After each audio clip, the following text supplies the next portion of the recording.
कैसे कुछ बच्चे क्लास 10th के बाद एकदम से लाइमलाइट में आते हैं, 2 साल की प्रिपरेशन के बाद अंडर 100 अंडर 50 में रैंक फोड़ देते हैं। वो आज जानते हैं, देखो कैसे करते हैं वो लोग। Hello everyone. तो भाई अब क्लास 10th के बोर्ड्स के एग्जाम कुछ बच्चों के ओवर हो गए और कुछ के ओवर होने वाले हैं। तो अब जो क्वेश्चन मन में आ रहा है, जिनको जेईई नाम के एग्जाम की तैयारी करनी है, कि सर कैसे हम तैयारी शुरुआत से रखें कि टॉप 100 में जो बच्चे तैयारी करते हैं ना, उनके जैसी रैंक, उनके जैसी प्रिपरेशन हम कर पाएं। और एक क्वेश्चन और बच्चों का मन में आता है, पता है क्या, कि सर जिन बच्चों ने 9-10 से तैयारी चालू कर दी है, क्या हम उनसे कॉम्पीट कर पाएंगे कि अगर हमने वो नहीं करी तो यार इसका आंसर मैं आपको दूंगा इन सारी चीज़ों का। पर इसमें सबसे इंपॉर्टेंट बात है 3 बातें जो आज हमें समझनी है, जो आपका बहुत अच्छा स्टार्ट कर देंगी। वो कहते हैं ना भैया, स्टार्ट अच्छा कर दिया तो आधा काम हो गया, ये मान के चलो। तो स्टार्ट बहुत बहुत बहुत इंपॉर्टेंट है, उसके लिए कुछ बातें समझनी है। सबसे पहली बात तो यार, class 10 can not decide your future. Sir ये क्या बात कर रहे हो आप? लोग तो कहते हैं क्लास 10th में जितनी परसेंट आएगी वो बताएगा कि तू क्या करेगा, कैसे करेगा, तेरी आगे भी क्या लाइफ रहेगी। भाई यार देखो ये सब बातें ठीक है, जिनकी परसेंट अच्छी आती है वो अच्छा करते हैं, नहीं करते हैं वो एक केस है, वो भी अच्छा करते हैं, ऐसे नहीं है। लेकिन यार मैं आपको कुछ बातें बताऊंगा, क्लास 10th और जेईई एडवांस का बहुत ज़्यादा लेना देना नहीं है। मैं एक मेरे फ्रेंड की बात ही बताता हूँ, उसकी क्लास 10th में आई थी 83.6%। कितनी? 83.6%। ध्यान से सुनना, देखो ये बात। फिर वो क्लास 10th तक उसने कोई जेईई एडवांस नाम के एग्जाम की तैयारी नहीं करी थी। वो उसके बाद में क्लासेस करने गया, कोटा ही आया था क्लास करने वो। उसके बाद में क्या हुआ, उसने प्रिपरेशन करी और कोचिंग में भी कभी भी उसकी उतनी रैंक नहीं है जितनी उसकी जेईई एडवांस में आई थी। पता है उसकी जेईई एडवांस में कितनी रैंक आई थी? यस सर, क्या बात कर रहे हो, ये कुछ मिस तो नहीं हो गया? नहीं भैया, AR1 की बात कर रहा हूँ, मेरा जो 1 साल जूनियर था, और उसकी 83.6% थी। उसी साल one of my very good friend, जो अभी भी मेरा फ्रेंड है यार, उसकी जो AR3 आई थी उसकी थी 86%। तो यार आप एक चीज़ देखो भाई, क्लास 10th की परसेंट अलग मैटर पे डिपेंड करती है। उसमें कई बच्चों की बायोलॉजी, सोशल स्टडीज़, इंग्लिश, ये सारी चीज़ें होती हैं जिनके चक्कर में कई बार परसेंटेज अच्छी नहीं आ पाती। या डिफरेंट फैक्टर्स होते हैं, वो इतने सीरियस नहीं होते तब तक। लेकिन जेईई एडवांस में आने के बाद 2 साल की प्रिपरेशन बहुत बहुत इंपॉर्टेंट रोल प्ले करती है, तब वो लोग मचा देते हैं अच्छी स्टार्ट करके। तो यार आप जो माइंडसेट लेके उतर रहे हो ना शुरुआत करने के लिए, वो बिल्कुल ऐसे लेके मत करना मैं क्लास 10th में कैसा था, अच्छे थे तो ओवर कॉन्फिडेंस में नहीं आना। मैं एक केस ऐसा भी बताता हूँ। एक बच्चा था हमारे, उसके NTSC नाम का जब ओलंपियाड लेवल का एग्जाम होता था, टॉप 5 में था वो। एग्जैक्ट तो मैं नहीं बताऊंगा, लेकिन वो ओवर कॉन्फिडेंस में था। भैया हम NTSC नॉन सेलेक्टेड थे, हमारी तरफ तो ऐसे देखते थे कि भाई तुम तो कुछ भी नहीं हो, मैं देखो इधर NTSC रैंक 5। वो ओवर कॉन्फिडेंस के चक्कर में ऐसा पड़ा 3 महीने बाद ही पिछड़ने चालू हो गया और बहुत पीछे रैंक के साथ में सेलेक्ट हुआ वो बच्चा जो नेशनल टॉपर था 1 से 5 के बीच में। तो ओवर कॉन्फिडेंस में भी नहीं आना, जिनकी अच्छी आ रही हो और जिनकी खराब भी आ रही हो। मतलब खराब से मेरा मतलब है कि ऐसा नहीं है कि सर मेरी तो 98 नहीं है तो मैं कर पाऊंगे, ऐसा नहीं होता यार। तुम कर पाओगे, बिल्कुल कर पाओगे, ये भरोसा रख के करना और पॉजिटिव माइंडसेट के साथ में तैयारी चालू रखना। ऐसा नहीं है कमजोर मन के साथ में रखो। हो सकता है शुरू में तुम्हें तुम्हारे से बढ़कर सूरमा लोग मिले, बट ऑलवेज रिमेंबर तुम्हारी 2 साल की प्रिपरेशन मैटर करती है, ये ध्यान रखना। अब दूसरा जो सबसे इंपॉर्टेंट पॉइंट है, क्लास 10th वर्सेस जेईई। अब यार ढंग से समझना, देखो मैं जेईई एडवांस नाम के एग्जाम की बात कर रहा हूँ यहाँ पर। क्लास 10th में परसेंट लाना एक दूसरा खेल होता है, सैम्पल पेपर्स, एक्सपेक्टेड क्वेश्चंस, और उसमें से पेपर बैठ जाता है। आपको कुछ चीज़ें एक सेट में करनी होती है उससे, और रिटन एग्जाम होता है। जेईई एडवांस के बारे में बताता हूँ। पहले आप जेईई मेन देते हैं, उसमें क्वालिफाई होते हैं, तो फिर जेईई एडवांस देते हैं। जेईई एडवांस एक बहुत ही लो स्कोरिंग एग्जाम है, इसका मतलब भी समझाऊंगा। देखो इसमें 2 साल की प्रिपरेशन काउंट करती है। 11th और 12th दोनों का सिलेबस मिलाकर एडवांस एग्जाम में आता है। पिछले 5 साल का डेटा देखो आप। अब आप नई क्लास में जा रहे हो, एडवांस की तैयारी करने जा रहे हो, तो सब आपको पता होना चाहिए।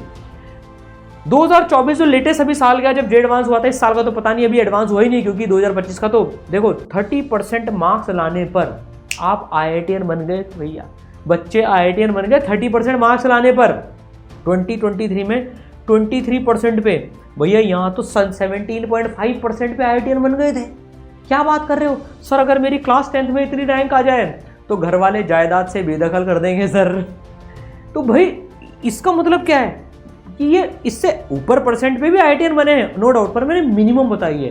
आप सोच के देखो 15 लाख बच्चे जो बैठते हैं उसमें से 20,000 22,000 बच्चे ही इस परसेंटेज को क्रॉस कर पाए, बाकी सब इसके नीचे थे।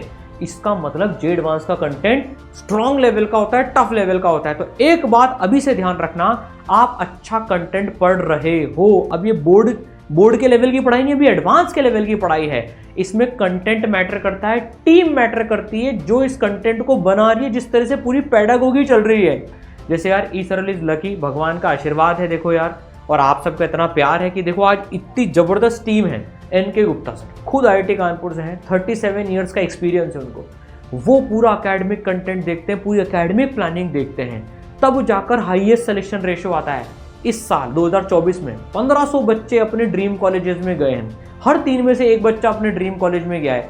तो यार ये जो बात है ना, ये कैसे हो पाई? क्योंकि पूरा उस लेवल का कंटेंट है ना। मैंने अपने बारे में बताया था बच्चों, मैं 12 साल से पढ़ा रहा हूँ, मैं फिजिक्स भी पढ़ाता हूँ, ओवरऑल सारी चीज़ें भी जो है, मेंटरशिप हो गई, बच्चों का कैसा पूरा मैनेजमेंट कैसे चल रहा है, क्या उनकी प्रोग्रेस चल रही है, टेस्ट स्ट्रैटेजी में कैसा कर रहे हैं, सब चीज़ें देखनी होती है। तो ये एक्सपीरियंस काम आता है। एनके सर पापा ही हैं मेरे, है ना, प्रतीक सर भाई हैं, वो खुद भी आईआईटी बॉम्बे से हैं, और अपने साथ में कोर टीम में देखो अर्पित माहेश्वरी सर, इनकी ईयर 2 थी। अब 10th की परसेंटेज की बात करें तो इनकी तो 10th में 89% थी। अब ये 89% अगर घर वाले बोल देते कि यार 89 ही आई थे तो 90 भी क्रॉस नहीं, तू आईआईटी जेईई छोड़, तो ऑल इंडिया रैंक 2, भैया लाखों में से ऑल इंडिया रैंक 2। और 11th-12th में इतनी पढ़ाई करी, बॉम्बे CS फोड़ा और फिजिक्स ओलंपियाड भी फोड़ा। तो भाई देखो, आपको ये देखना है कि हम इन 2 साल में कितनी ज़बरदस्त तैयारी कर रहे हैं। तो एक बात ध्यान रखना बच्चों, content should be of advance level. शुरू में हो सकता है आपको तकलीफ है कि यार 10th में तो आसान कंटेंट था, 11th क्लास में आते ही ये कंटेंट में टफ सवाल कैसे देखने को मिल गए। घबराना मत, 1 महीने में सब सेट हो जाएगा। वी मेक श्योर कि हम धीरे धीरे आपको वैसा कंटेंट दें, और हाईएस्ट लेवल का कंटेंट देते हैं। मजा आ जाता है जब क्वेश्चन सॉल्व करते हैं ना, एकदम फील आती है सर, फिजिक्स वही जो दीवाना बना दे। मतलब जे एडवांस सो ब्यूटीफुल, आपको मजा आ जाएगा। ऐसा कंटेंट आपने आज तक सॉल्व नहीं किया होगा। तो कंटेंट का ध्यान रखना। देखो यार, इसकी 87 रैंक आई है ना, इसने जिस तरह से, और ये 12th के साथ में है इसकी, 2 साल में इसने तैयारी करी। 9th-10th में कोई ज़्यादा इसने ओलंपियाड भी कुछ नहीं दिए थे, 2 साल की तैयारी में अंडर 100 रैंक फोड़ दी। बहुत सारे बच्चे होते हैं अंडर 100 में भाई, जो 2 साल में करके दिखा देते हैं। तो जो आपका क्वेश्चन था ना सर 2 साल में हो जाएगा क्या, 100% यस है। बस एक चीज़ का जो तीसरा पॉइंट है, कंसिस्टेंट रहना है हमेशा। कंसिस्टेंसी जीतती है हमेशा, ध्यान रखना। वो है ना, hard work beats talent when talent fails to do hard work. तो आपको सबसे पहले प्रॉमिस ये करना है, सर मैं मेरा 100% दूंगा, मैं मेरा 100% दूंगा, कुछ भी हो जाए आप आपका 100% डे 1 से दोगे। तो कमेंट में आप मुझसे प्रॉमिस करो, सर मैं मेरा 100% दूंगा, 100% दूंगा, 100% दूंगा। तो भाई सबसे पहली चीज़ जो हमने समझी कि क्लास 10th का आपका रिजल्ट आपका फ्यूचर डिसाइड नहीं कर सकता, उससे परे होकर, उसको दिमाग से हटाकर डे 1 से कंसिस्टेंट रहना। मिनिमम 10 घंटे क्लासेस मिलाकर आपको पढ़ने होंगे, ये मैं पहले ही बता रहा हूँ। देखो आपको बिल्कुल पढ़ना, ताकि कोई बैकलॉग क्रिएट नहीं हो। और यार आपकी ज़बरदस्त तैयारी के लिए बच्चों, अपना ऑनलाइन बैच, हम तो बैच सिस्टम नहीं रखते, उसको ग्रुप बोलते हैं, तो online group JEE 2027 advance BrahMos 2.0 highest selection देने वाला जो ग्रुप है ये, और ये सबसे ज़्यादा अफोर्डेबल है बच्चों, with live interaction and mentorship के साथ में। इस तरह की मेंटरशिप 5 साल से चल रही है, हमें पता है 1-to-1 मेंटरशिप होती है, तभी हाईएस्ट सिलेक्शन रेशो आता है, तभी इतने ज़बरदस्त रिजल्ट आते हैं। और यहाँ लिमिटेड सीट्स हैं। आपकी क्लासेस पता है कैसी होंगी, देखो आपको लाइव क्लास बताता हूँ। जो आपकी लाइव क्लास चलेंगी ना, कैसे चलेंगी वो, ये ऑनलाइन कोर्स की बात हो रही है पूरी की पूरी। आप टीचर का फेस तो देख ही सकते हो, टीचर को भी आपका फेस दिखेगा, आपसे टीचर बात कर सकते हैं। ऐसा नहीं है कि 10, 20, 50 हज़ार बच्चे बैठे हैं, आप चैट कर रहे हो। यार फिर लाइव क्लास का फ़ायदा ही क्या हुआ, अगर चैट ही करनी थी तो फिर तो यूट्यूब का वीडियो देख लो यार, उसमें भी तो चैट करते रहते हैं लोग बाग। यहाँ देखो, इस बच्चे ने मेरे से एक सवाल पूछा था, मैंने उसको आंसर किया, फिर उसने अपना एक और सोल्यूशन बताया कि सर ऐसे भी कर सकते हैं, कि मैंने कहा बिल्कुल सही बताया बेटा, तो मैंने उसके लिए तालियां भी बजवाई फिर देखो क्लास में। तो इस तरीके के इंटरेक्शन की लाइव क्लासेस होती हैं, जहां आप टीचर के साथ बात कर सकते हो। तो आप ऑनलाइन में भी आपको बिल्कुल ऑफलाइन जैसी फील आएगी कि यार टीचर मेरे सामने बैठे मेरे से बात ही कर रहे हैं। बिल्कुल बिल्कुल टीचर्स आपके नोट्स भी चेक करेंगे, होमवर्क भी चेक करेंगे, मेंटर्स आपके होमवर्क चेक करेंगे, नोट्स चेक करेंगे, सवाल सब चीज़ें चेक होंगी आपकी। ये पर्सनलाइजेशन के साथ में लाइव क्लासेस चलेंगी। आपके साथ में मेंटर्स रहेंगे बेटा। 5 लेयर्ड की मेंटरशिप है। ईसरन जाना ही अपनी मेंटरशिप, अपनी पेडागोगी, अपने एकेडमिक्स के लिए जाता है। उनके फ़ोन नंबर्स आपके पास होंगे। स्ट्रिक्ट होते हैं मेंटर्स, और स्ट्रिक्ट रहना भी पड़ेगा यार, इतना कंपटीशन है। प्यार से भी बात करेंगे, मोटिवेट भी बहुत करेंगे, पर आप गड़बड़ करोगे तो स्ट्रिक्ट भी रहेंगे। ये हुई ऑनलाइन की बात। और जो बच्चे ऑफलाइन पढ़ना चाहते हैं कोटा में, आपका बहुत बहुत स्वागत है। आइए आप भाई, अपना एक ही सेंटर है पूरे भारत में, सारी टॉप फैकल्टीज़ वहीं पर ही हैं। ऐसा नहीं है कि भतेरे सेंटर्स खुल गए, फैकल्टीज डिस्ट्रीब्यूट हो गई, नहीं, all top faculties in one centre. तो कोटा में ऑफलाइन गुरुकुल है अपना बेटा। 20 मार्च से क्लासेस हैं, फेज़ 1 की, और फेज़ 2 की 1 अप्रैल से है।